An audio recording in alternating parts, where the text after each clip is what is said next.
A graça e a paz de Jesus Cristo esteja com todos. Eu gostaria de ler com os irmãos, primeiramente em Gênesis 2.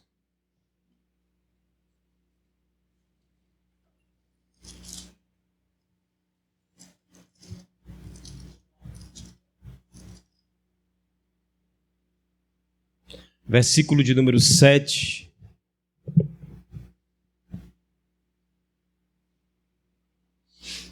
Que diz: Então o Senhor formou o homem do pó da terra e lhe soprou nas narinas o fôlego de vida, e o homem passou a ser alma vivente.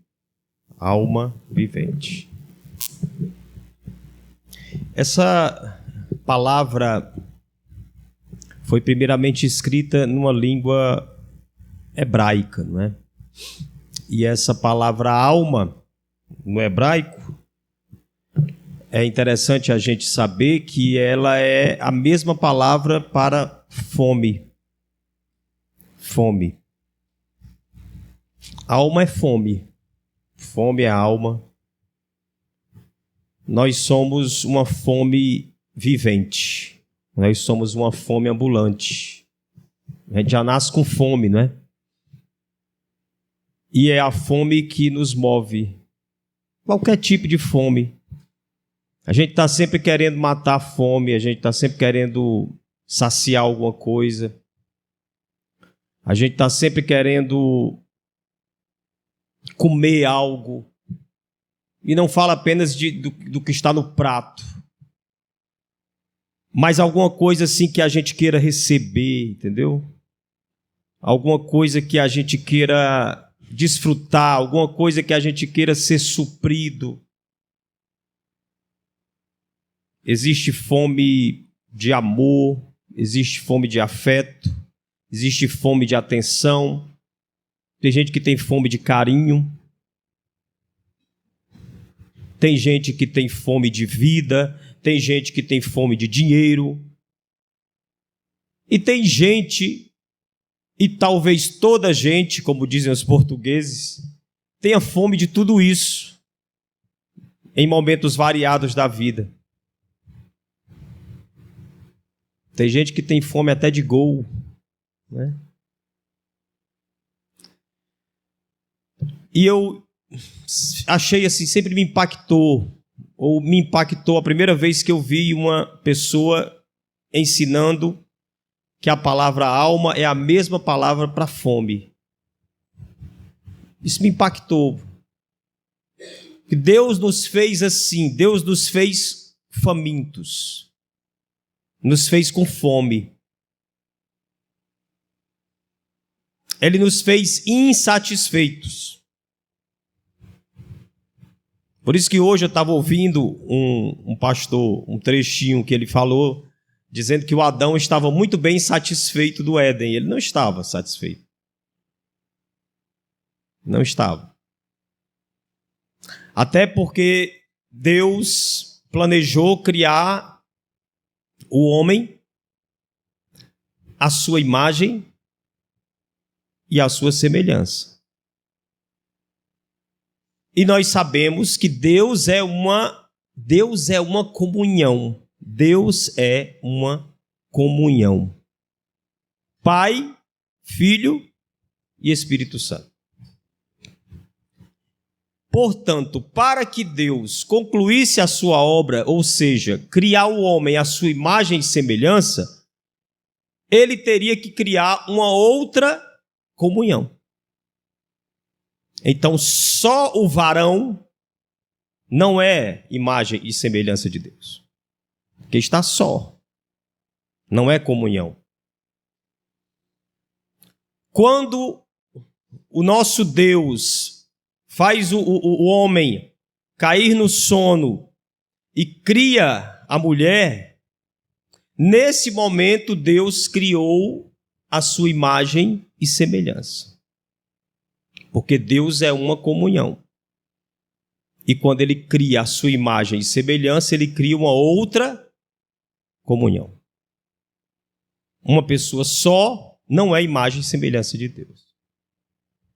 É por isso que nós somos o corpo de Cristo. É por isso que não se diz igreja sou eu. Não existe igreja sou eu.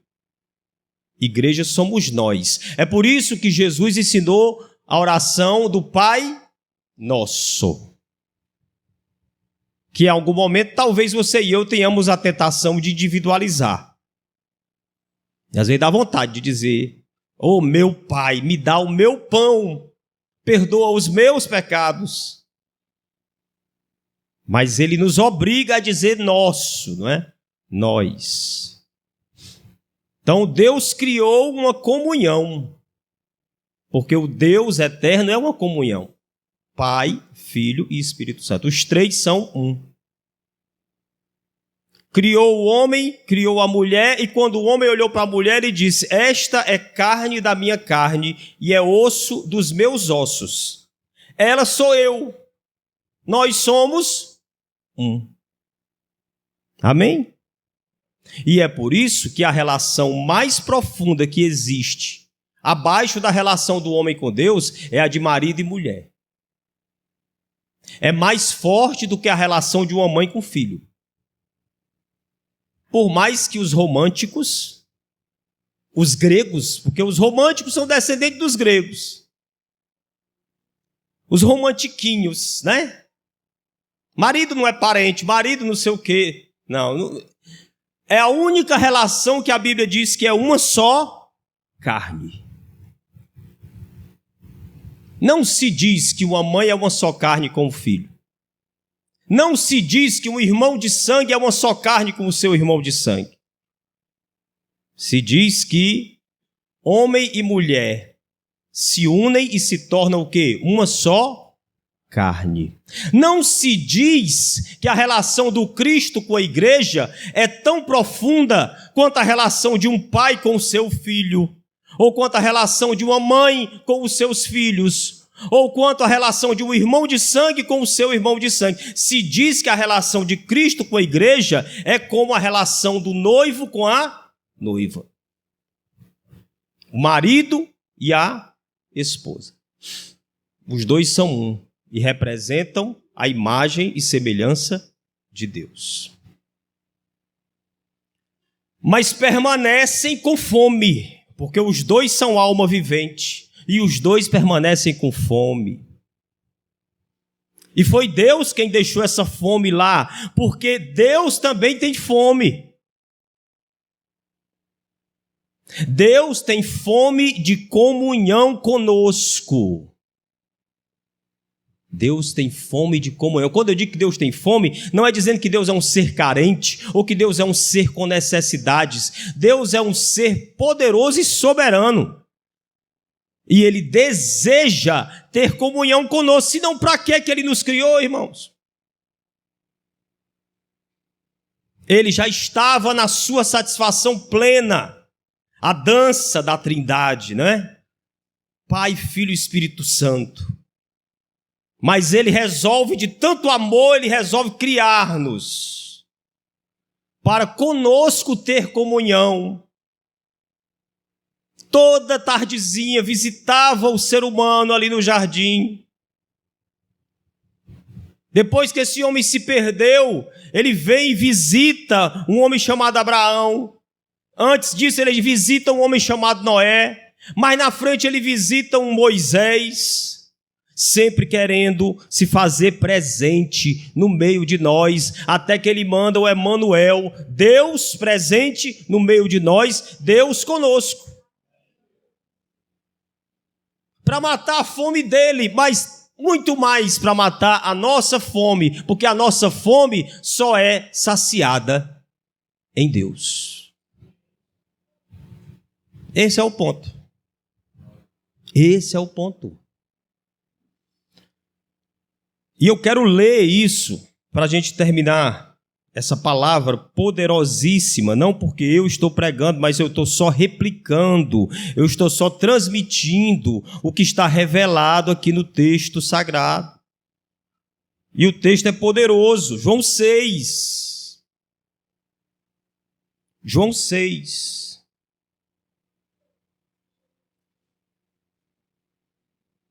João 6, no versículo de número 31.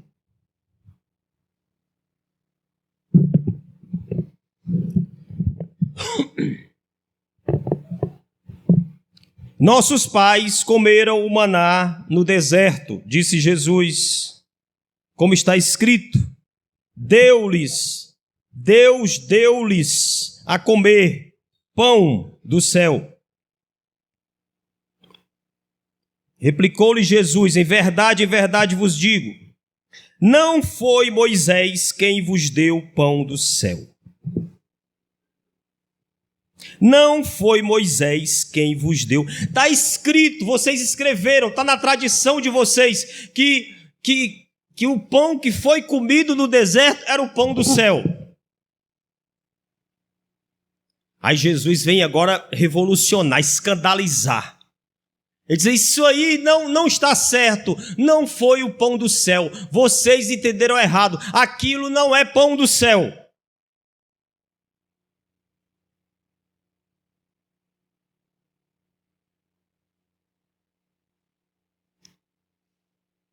O verdadeiro pão do céu é meu Pai quem vos dá.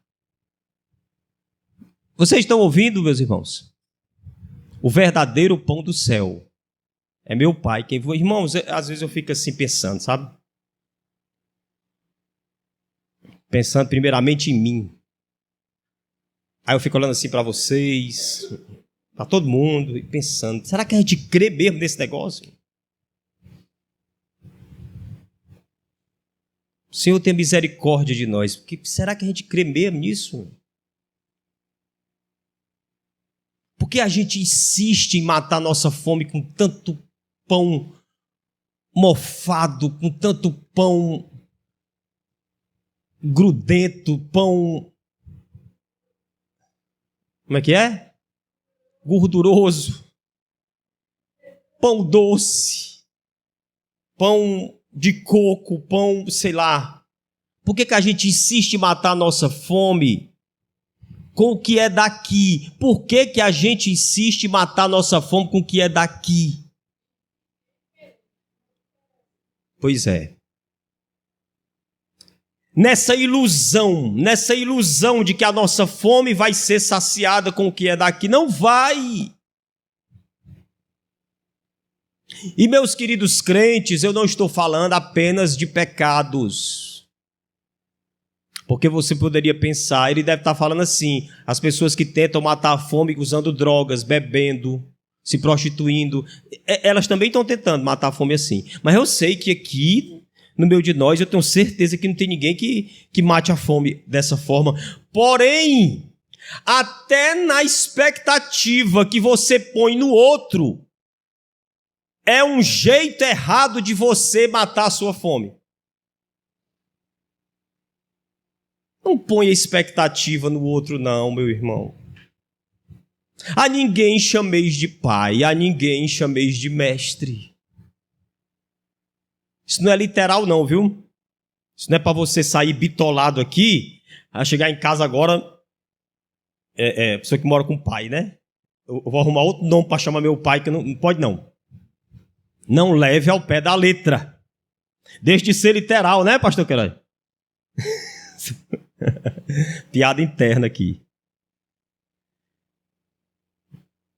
A ninguém chameis de pai. Não ache que seu pai te satisfará como pai. Não ache que seu pai te dará tudo que você espera que seu pai te dê. Não ache que o seu mestre, seu professor, te dará tudo que um mestre poderia dar, ou que você gostaria que o mestre te desse. Não espere que o pastor da sua igreja seja um pastorzaço, um pastorzão, um super pastor, um ungidão, que vai te entregar tudo que você espera que um pastorzão faça, que nem esses aí que você acha que são ungidões, né? Não espere. Não espere do teu filho, não espere da tua mulher, não espere do teu marido, eles não vão matar a sua fome, te resolve com Cristo, Ele é o pão vivo que desceu do céu. Que é isso, pregador? Está dizendo para eu desprezar minha mulher? Irmão, eu sei que você não está entendendo assim. Amém? Ou você está entendendo assim? Tá não, né? É preciso a gente pensar em Jesus. Falou coisas que poderiam ser mal entendidas. Ele disse: se você não me amar mais do que é um pai, mais do que a mãe, mais do que a esposa, mais do que é o marido, você não é digno de mim. Jesus disse isso. Mas ele não disse isso pela fome que ele tem de amor, não. Ele disse isso pelo amor que ele nos tem para matar a nossa fome. Porque ele sabe que só nele a nossa fome é saciada. Não foi Moisés quem deu pão a vocês, não foi Josué quem deu pão a vocês, não foi Daniel, não foram nenhum dos profetas, não é a pessoa que vive com você, não é o pastor da sua igreja, não são seus irmãos que vão te resolver, é o Cristo que te resolve.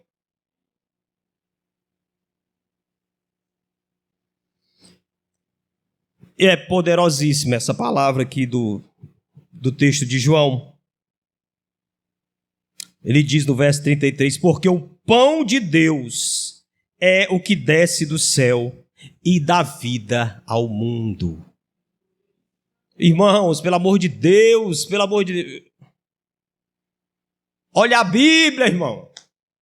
Eu conheci um pregador que ele dizia isso. Olha a Bíblia. E está cabendo aqui a frase, olha a Bíblia, irmão, olha para a Bíblia. Olha para a Bíblia, que seja feita uma lavagem cerebral na sua mente com a Bíblia. Que a gente fique hipnotizado com a Bíblia.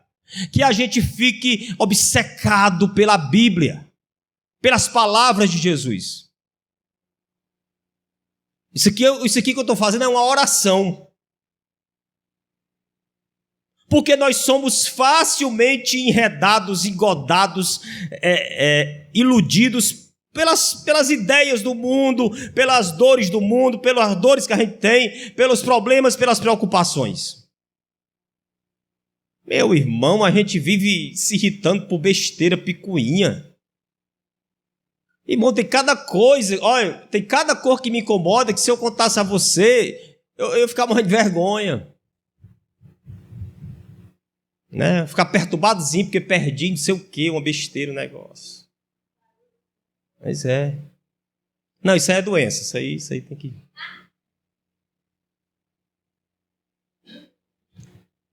A gente se incomoda com coisinhas pequenas. Por causa da fome. A fome irrita, viu? Não é não? A fome não irrita?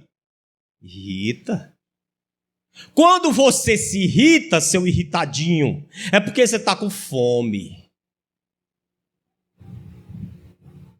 E você vive irritado, e essa fome pode ser saciada, e você deixar de ser um irritadinho. Quando você se saciar com Cristo, você para de ser irritadinho, irritadiço, perturbado, descontrolado, desequilibrado, desequilibrada. Sem domínio próprio, tu tens o Espírito Santo, meu irmão. Tu tens o Espírito Santo. Diz a palavra que no dia que você recebeu este evangelho no qual você creu, você foi selado com o Espírito Santo. Mas aí tu tens o Espírito Santo, mas escolhe o teu espírito velho para agir. Escolhe a tua carne, os teus impulsos. Ama os teus impulsos. Não, eu vou viver de acordo com meus impulsos. A minha vontade é de dar na cara dela, eu vou fazer isso. A minha vontade é de reclamar, é de dizer mesmo, eu vou dizer mesmo, porque eu falo o que eu penso. Tem gente que se gloria de falar o que pensa. Não se glorie não, meu irmão. Não se glorie não, porque quem fala o que pensa não tem domínio próprio. Tem gente que se gloria achando que quem fala o que pensa é porque é o sincerão. É o transparentão, não, é o brutão, é o ignorantão, é o grosseirão. Esse não é o modelo que Cristo nos deu. E o que isso tem a ver com essa história que eu estou contando aqui? É que a gente faz isso por causa da fome. A gente faz isso por causa da fome.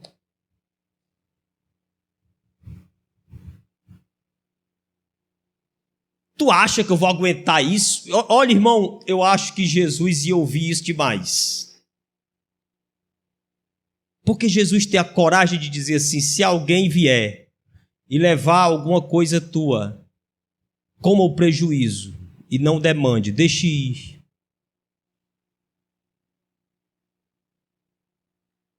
É escandaloso um negócio desse para nós. Porque Jesus estava dizendo isso? Porque Jesus disse assim: olha, porque, meus queridos, isso que levaram de você não vai te fazer falta, porque eu mato a tua fome.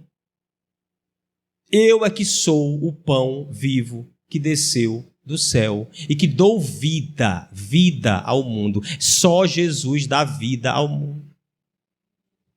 Mas os romantiquinhos dizem: não, você é minha vida. Não é.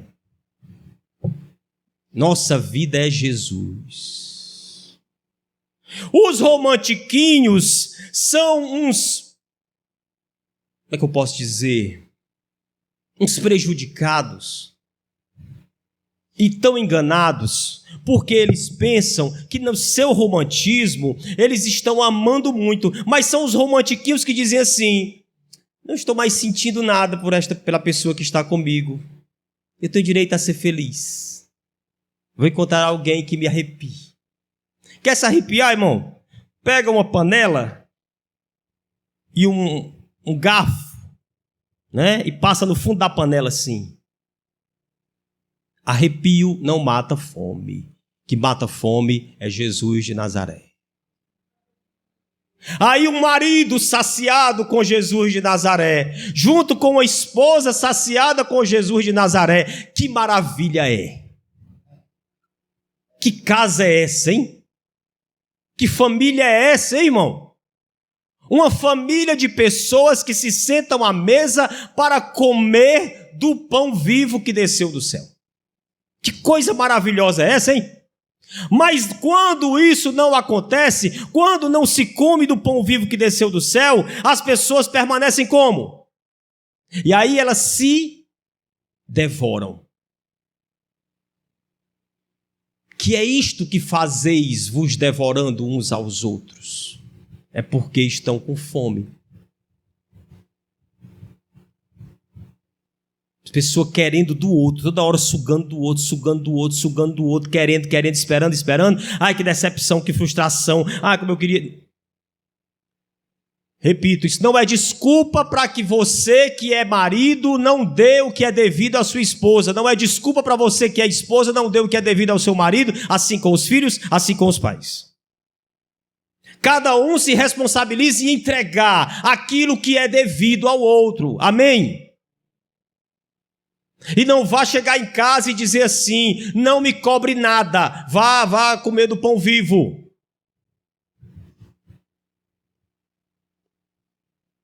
E não vai distorcer o que eu estou dizendo e chegar em casa e pensar assim: pronto, eu não dava nada, agora que eu não dou mesmo, agora que eu não entrego mais mesmo, porque ela que se resolva com Jesus. Não é para pensar assim, irmão. É a mesma coisa quando às vezes eu dou um exemplo de um irmão que fica assim: ai, eu estava lá em casa, ninguém me visitou, queria que tivesse me visitado, nunca mais eu vou naquela igreja que ninguém me visitou. Mata a fome com Jesus, irmão.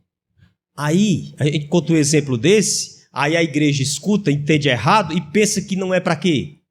Para visitar. E é para visitar.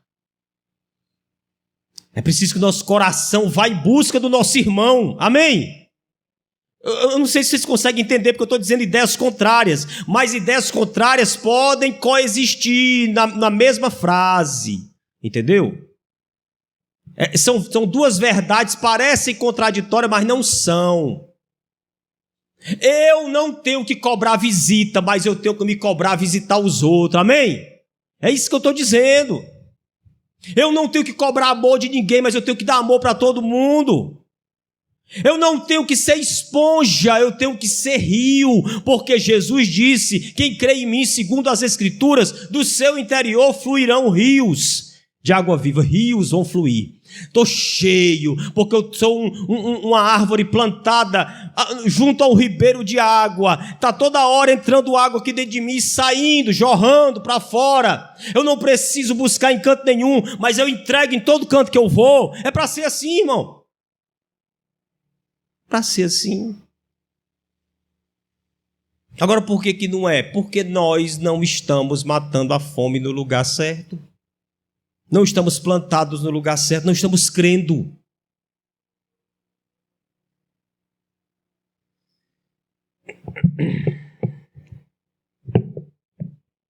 Versículo 50, mesmo capítulo.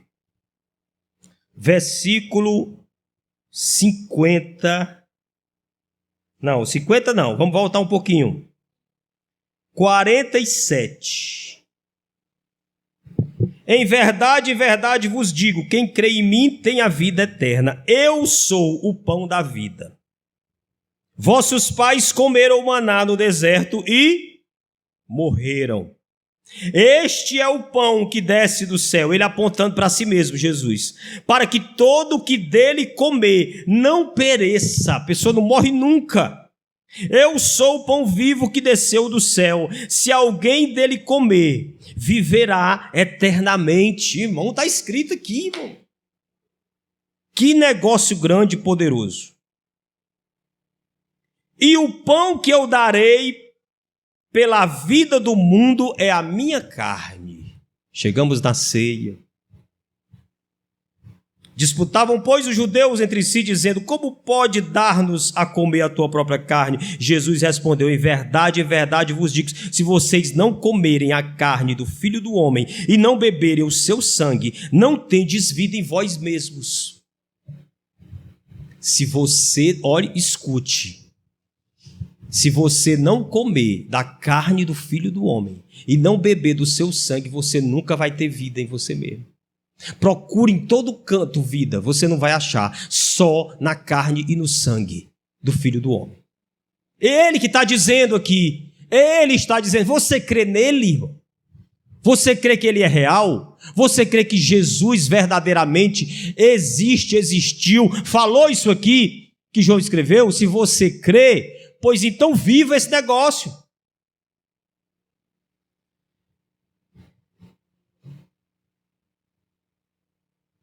Quem come a minha carne e bebe do meu sangue tem a vida eterna, e eu ressuscitarei no último dia. Pois a minha carne é verdadeira comida, o resto tudo é falso, e o meu sangue é verdadeira bebida. Quem comer a minha carne e beber o meu sangue, permanece em mim e eu nele. Amém. Amém.